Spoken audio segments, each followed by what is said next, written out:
Dan yang paling penting kalau kondisinya stabil dok, Lebih pasien cepat itu ya? bisa lebih cepat pulang. Jadi kalau yang konvensional itu biasanya sampai 2-3 hari. 2-3 hari. Kalau erak dok? 24 jam pulang dok.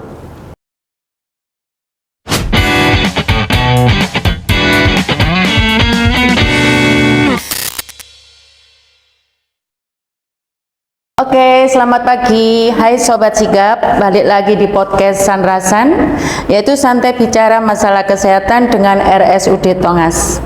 Podcast yang membahas berbagai informasi kesehatan secara ringan, informatif, dan mudah dipahami. Dengan saya Dr. Denny sebagai host, dan pada episode kali ini kita akan membahas tentang SC-ERAX, sebuah metode operasi sesar modern yang membantu ibu pulih lebih cepat setelah melahirkan. Apa sebenarnya SC-ERAX dan apa saja manfaatnya, dan apakah semua ibu hamil bisa menjalani metode ini? Mari kita bahas bersama. Telah hadir bersama kita Dr. Vincentius Edwin Pradana Setiawan, spesialis obstetrik ginekologi. Apa kabar dokter? Baik dokter. Sehat dokter? Sehat dok. Terima Alhamdulillah.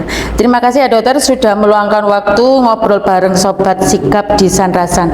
Sebelumnya monggo dokter silakan perkenalkan diri dulu. Ya. Monggo dokter.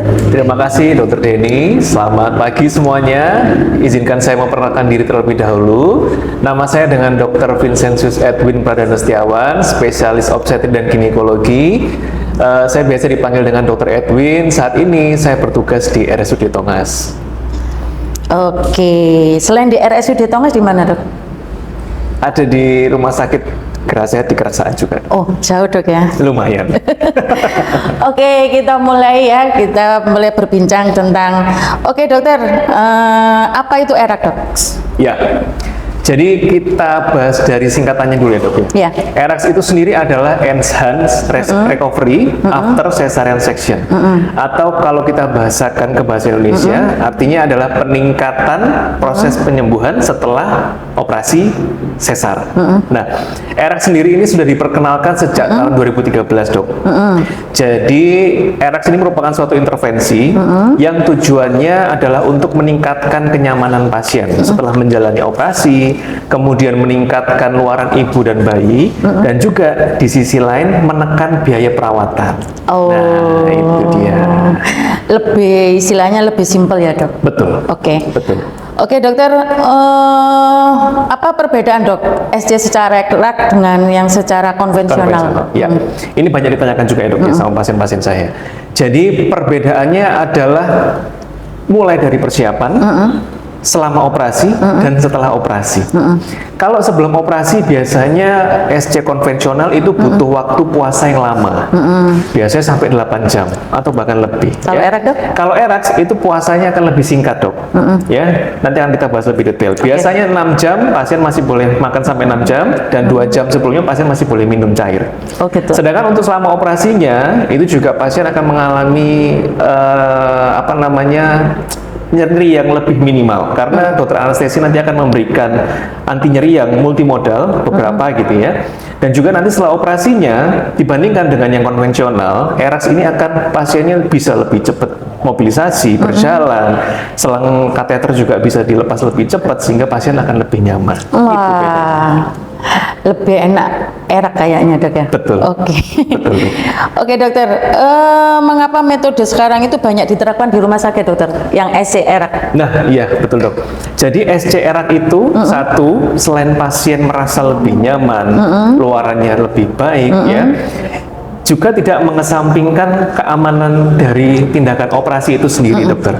Jadi sisi safety tetap kita utamakan, namun pasien kita usahakan lebih nyaman, lebih tidak nyeri, lebih bisa cepat untuk berjalan. Dan di sisi lain, kenapa kok tadi rumah sakit lebih Ke ERAX. ke ERAX? Karena tadi yang kita bahas dok, Dengan perawatan yang lebih singkat, otomatis kos atau biaya yang dikeluarkan oleh pasien maupun rumah sakit itu akan lebih minim, betul. Nah, itulah kenapa. Jadi selain pasien merasa nyaman, untuk biaya perawatan juga akan lebih minim, Dok, dibandingkan yang konvensional. Oke. Seperti itu. Manfaatnya, Dok, bagi pasien itu sendiri untuk SCRA? Wah, itu banyak banget, Dok, manfaatnya. Tadi yang sudah kita bahas beberapa ya. Satu, pasiennya bisa lebih cepat mobilisasi. Dengan pasien lebih cepat mobilisasi, pasien bisa lebih cepat ketemu bayinya, bisa lebih cepat untuk mulai menyusui, ya.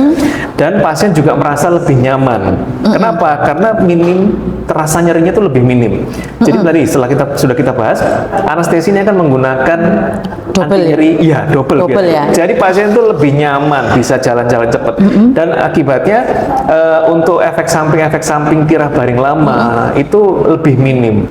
Dan yang paling penting kalau kondisinya stabil, Dok, Lebih pasien cepat, itu ya? bisa lebih cepat pulang. Jadi kalau yang konvensional itu biasanya sampai 2-3 hari. 2-3 hari. Kalau ERA, Dok?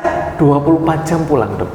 Berarti Luar biasa, kan? hari ini operasi, besok pulang. Betul. Wah, sudah minim biaya, Pasien lebih nyaman, juga bisa lebih cepat Dok. pulang. Betul. Oke, dokter. Selama SCRA itu persiapan untuk menjalani ERA itu apa, Dok, yang dipersiapkan untuk pasiennya, dokter? Nah, oke. Persiapannya gini, Dok. Jadi mungkin ini agak tricky, Dok. Kenapa agak tricky? Karena kita menghadapi pasien ibu hamil. Otomatis kita tidak hanya menghadapi ibunya saja, tapi menghadapi bayinya juga. Jadi kita mempunyai 2 pasien nih, Dok. Sebelum kita menuju ke SCRAX, tentunya kita harus ngobrolin dulu sama pasien kita, Dok, untuk mempersiapkan kondisinya. Ya, kita harus diskusi mengenai cara persalinannya, itu mulai sejak trimester 2 akhir. Kita harus diskusi sama ibunya. Kalau ibunya memilih SCRAS, kita harus persiapkan. Persiapannya gimana? Contohnya, Dok. Pasiennya ternyata punya penyakit pemberat seperti anemia, contohnya. Nah, anemia itu salah satunya menjadi faktor yang menghambat SCRAS. Karena komplikasinya seperti perdarahan pasca persalinan, ya, prematur dan lain sebagainya. Nah, itu kita harus atasi dulu, Dok. Jadi kita punya waktu selama trimester 3 ini untuk mengkoreksi anemianya terlebih dahulu, ya. Itu contohnya. Atau kalau pasiennya punya darah tinggi, nah kita turunkan dulu tensinya sebelum pasien ini menjalani ERAX.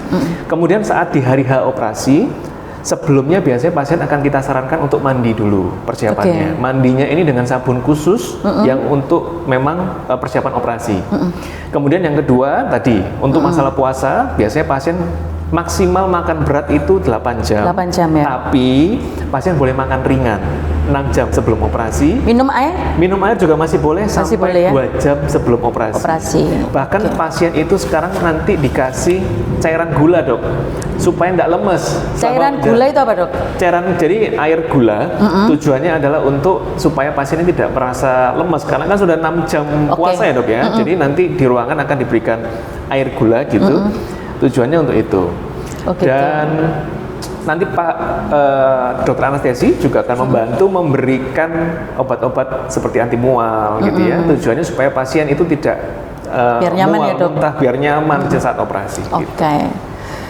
Berarti persiapannya lebih panjang, ya, Dok, untuk SCRA daripada yang konvensional, ya? Betul. Tapi tujuannya adalah untuk supaya pasien lebih nyaman. Lebih nyaman, tapi lebih simpel dan lebih cepat. Betul. Oke, dokter. Apa yang dilakukan, Dok, setelah kita melakukan operasi ERAK gitu, Dok? Setelah operasinya? Jadi setelah operasi itu pasien dimotivasi untuk menyusui dini, ya, Dok, ya. Terus kemudian setelah pindah ke ruangan stabil, dalam 6 jam selang kateter itu akan dilepas. Kemudian dalam 6-8 jam setelah kateter itu dilepas, pasien dimotivasi juga untuk mobilisasi, Dok. Mobilisasinya mulai dari duduk di pinggir bed, diawasi oleh tenaga medis tentunya, ya. Dan dalam 8 jam ke atas pasien sudah dimotivasi untuk berjalan. Jalan di sekitar ruangannya, di sekitar ke kamar mandi, gitu, ya. Jadi dalam 24 jam itu diharapkan pasien sudah bisa pulang jalan sendiri. Betul, Dok. Beda banget dengan konvensional, ya, Dok? Betul. Lebih cepat, Dok. Saya pernah konvensional itu. Lebih lama, ya, Dok, ya? sakit. Lebih sakit. Oke dok, Ya. bagaimana dengan proses menyusuinya Nah, untuk pasien erak itu? ERAX ini sangat mendukung proses inisiasi menyusui dini dan kontak kulit ibu ke bayi, dok. Jadi tadi dengan ibu mobilisasi lebih cepat, ibunya lebih nyaman, tidak merasakan nyeri, tentu ibu ini akan lebih lebih Enjoy semangat, untuk lebih menyusui, enjoy, betul, untuk menyusui, untuk ketemu bayinya, untuk segera menyusui bayinya. Itu ERAX ini sangat mendukung, dok. Beda dengan yang konvensional. Oh gitu. Betul. Kalau konvensional nggak bisa langsung untuk menyusui ya dok? Bisa, dok, cuman ya itu tadi, ibunya mungkin merasa masih kesakitan, posisi mobilisasinya belum baik, masih tira baring lama. Sedangkan kalau kita menyusui kan butuh posisi yang setengah duduk, posisi yang nyaman gitu kan. Nah, itu bisa lebih cepat dicapai dengan SC-ERAX ini. Wah, keuntungannya lebih banyak ya dok ya? Banyak sekali, dok. Oke. Betul. Oke dokter, untuk selanjutnya kan ini siapa aja dok yang bisa mengikuti untuk SC secara ERAX ini? Nah, betul, dok. Jadi ini tadi yang kita bicarakan di awal. Pasien ini memang harus diseleksi selama kita ketemu pasiennya saat pasiennya hamil, mulai dari trimester 2 akhir atau trimester 3 awal.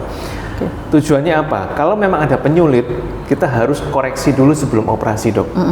Memang tidak semua pasien bisa. Contohnya, saya kasih contoh. Pasien dengan hipertensi dalam kehamilan. Berarti tidak semua ibu hamil bisa ikut ERAK ya? Betul. Contohnya pasien dengan hipertensi dalam kehamilan atau keracunan kehamilan, preeklamsia. Preeklamsi. Itu tentu kita tidak bisa melakukan ERAX, dok. Kenapa? Karena pasien butuh terapi yang lebih lama, ya. Butuh masuk obat anti hipertensi, anti kejang, kateternya juga harus dipertahankan. Jadi memang tidak semua. Nah, kalau ini semua bisa kita tangani, kita atasi, kita cegah sebelum pasien ini menjalani operasi, tentunya akan lebih baik. Karena itu jendelanya tadi saya bilang, dok, di trimester 2 akhir dan trimester 3 awal, sebaiknya kita sudah mulai screening, kita edukasi supaya mempersiapkan pasiennya lebih baik sebelum operasi seperti itu. Oke, berarti keselamatan ibu dan pasien prioritas utama ya dok? Betul, Oke. betul, dok. Dokter, apakah ada mitos dan fakta dok?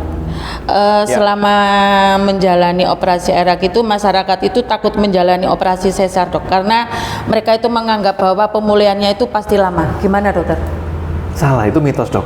Mitos ya? Mitos. Jadi setelah kita bahas tadi, kan ketahuan ya. Jadi kalau kita menjalani SC-ERAX itu dalam 6-8 jam, pasien sudah bisa jalan-jalan, sudah bisa mobilisasi. Bahkan 24 jam pasien sudah boleh pulang.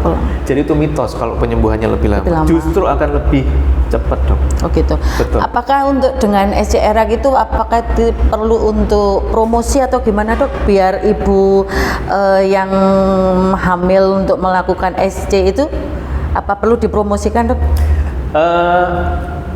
Kalau misalkan kondisi ibunya memang baik ya, dok ya, kan kita kalau sering ketemu dengan pasien kita tahu detail kondisi ibunya. Kira-kira ibu ini bisa nggak layak atau nggak untuk menjalani operasi SC-ERAX. Kalau memang memenuhi kriterianya, pasti kami di sini kebetulan di RSUD Tongas sudah SC-ERAX juga, dok. Wah, biasa, itu sudah berapa dok? Itu saya sudah berapa lama untuk SC-ERAX? Nah, saya bergabung di Tongas ini 1 tahun yang lalu, dok. Itu semenjak saya gabung sampai sekarang masih kita terapkan. Luar Dananya biasa, siapa? Ya? Dokter Edwin apa dokter Lalita? Dokter Lalita. Oh, Dokter Lalita yang luar biasa mengawali. Saya di sini melanjutkan. Oh gitu. Jadi pengen hamil lagi ya, dok? Tapi saya sudah di stop, sudah steril. Sudah steril. Oh iya. Mungkin dibantu promosikan, dok. Boleh. Ke saudara-saudaranya. Kalau ternyata di RSUD Tongas ini sudah menjalankan SC-ERAX, dok. Sampai sekarang kita jalankan SC-ERAX. Jadi memang dipilih, dok, pasiennya. Kalau memang screeningnya bagus, kondisi pasiennya sesuai, kita pasti akan mengarahkan motivasi untuk ke arah SC-ERAX. Dokter Edwin nanti. Amin, mudah-mudahan. Bu dokter SC-ERAX. Ya. Kalau saya sudah di steril, dok. Siap, dok. Oke dokter, apakah anggapan bahwa ERAK berarti pasien tidak akan merasakan nyeri, dok? Nah, biasanya kan di pasien itu kan di pikiran mereka itu SC apa aja itu pasti nyeri gitu, dok. Ya, betul. Gimana dokter tanggapan seperti itu? Jadi bukannya tidak nyeri sama sekali ya, dok ya. Namanya juga operasi besar, pasti ada lah rasa nyeri. Cuman di sini kita berusaha untuk mengontrol rasa nyerinya ya, dengan tadi anestesinya multimodal ya.